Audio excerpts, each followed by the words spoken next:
Hi friends, welcome to cook with Sangeetha. இன்றைக்கி வந்து chicken கறி, ஒயிட் ரைஸ், அதுக்கப்புறம் வந்து கொஞ்சம் பிரியாணி செஞ்சேன். ஸோ இது வந்து ஒயிட் ரைஸு. அவருக்கு வந்து ஒயிட் ரைஸும் சிக்கன் கறியும் வேணும்னாங்க, அது போட்டு கொடுத்துட்டேன். இது சிக்கன் கறி. ஓகே, நம்ம மசாலா வச்சு பண்ணது. இது வந்து சீரக சம்பா வச்சு அரிசி வச்சு நம்ம பிரியாணி மசாலா வச்சு செஞ்சது. இங்கே பாருங்கள், கலர் பாருங்கள், சூப்பராக இருக்கும். வெஜ் பிரியாணி, நான்வெஜ் பிரியாணி எது வேணாலும் நம்ம பிரியாணி மசாலா வச்சு செய்யலாங்க, வேறு லெவலாக இருக்கும்.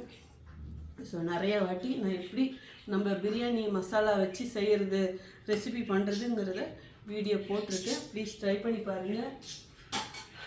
ஹாட் பிரியாணி, அது இப்போ இந்த சீசனுக்கு ஏற்ற மாதிரி சொல்ல வேணும். கிருஷ்ணா ஓடிவா ஓடிவா. அம்மா கிருஷ்ணா வந்து சாப்பிட ரெடியாக இருக்காங்க. வா கிருஷ்ணா, சிக்கன் கறியும் வச்சுட்டேன். ரொம்ப கண்ணு, ரொம்ப கிருஷ்ணா, நீ வரலன்னா நானே சாப்பிட்ருவேன். ஓகே, இப்போ இந்த சூடான பிரியாணி சாப்பிட்றதுக்கு முன்னாடி உங்களுக்கும் நம்ம பிரியாணி மசாலா, சிக்கன் மசாலா, அப்புறம் கரம் மசாலா, மஞ்சள் பொடி, மிளகாய் பொடி, மல்லிப்பொடி எல்லாம் வேணும்னா வெப்சைட்லேயே ஆர்டர் பண்ணலாம், வாட்ஸ்அப்லேயே ஆர்டர் பண்ணலாம். ஸோ வெப்சைட்டில் ஆர்டர் பண்ணிங்கன்னா சீக்கிரமாக வந்துடும். இன்றைக்கி பண்ணிங்கன்னா நாளைக்கே வந்துடும். வாட்ஸ்அப்பில் வந்து கொஞ்சம் டிலே ஆகும். ஸோ இன்றைக்கி சிக்கன் பீஸ் வந்து சின்ன குட்டி குட்டியாக போட்டேன். ஸோ அது ஒவ்வொரு டைம் ஒரு மாதிரி சாப்பிட்ணுன்னு தோணும்ல. இன்றைக்கி பிரியாணியில் போட்ட பீஸ் வந்து குட்டி குட்டி பீஸ் பாருங்க. ஒவ்வொரு பீஸ்லேயும் வந்து மசாலா ஒட்டியிருக்கும். டேஸ்ட் பார்த்துடலாம். செம சூடு.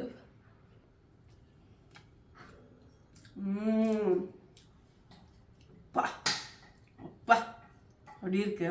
இப்போ சிக்கனும் பிரியாணி ரைஸும்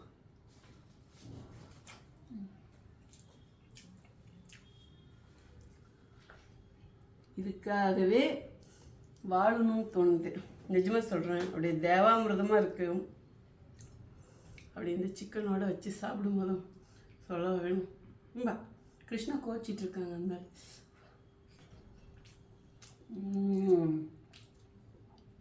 ப்ளீஸ் ட்ரை பண்ணுங்கள். ஓகே, என்னுடைய மசாலா போட்டு செஞ்சு பாருங்கள், அப்புறம் உங்களுக்கே தெரியும். இது வந்து நீங்கள் என்னுடைய மசாலா வாங்கணுங்கிறதுக்காக மட்டும் சொல்ல. நான் சொன்ன மாதிரி இந்த சிக்கன் கறி, இந்த பிரியாணிலாம் செஞ்சு பாருங்கள். நான் நிறைய வீடியோ போட்டிருக்கேன், ப்ரெசென்ட்டாக வந்து ஷார்ட்ஸில் இருக்கும். அவ்வளோ சூப்பராக இருக்குது. இது வரைக்கும் நீங்கள் சுவைக்காத சுவையில் இருக்கும். கண்டிப்பாக ட்ரை பண்ணுங்கள். அடுத்த வீடியோவில் பார்க்குற சீ பாப்பா. Love you all. கிருஷ்ணா கோவத்தி விளிம்பில் இருக்கிறார். பிரியாணினா வாய் திறந்து விடும். ஓகே, ஒரு வாட்டர் பாட்டிலில் இருங்க, நான் என்ன கதைன்னு சொல்கிறேன். ஒரு வாட்டர் பாட்டில் வாங்கும்போது பார்த்தீங்கன்னா இருக்குண்ணா, இது எப்படி திறக்கிறது? எப்படிடா எனக்கு தெரியலடா, இது திறடா.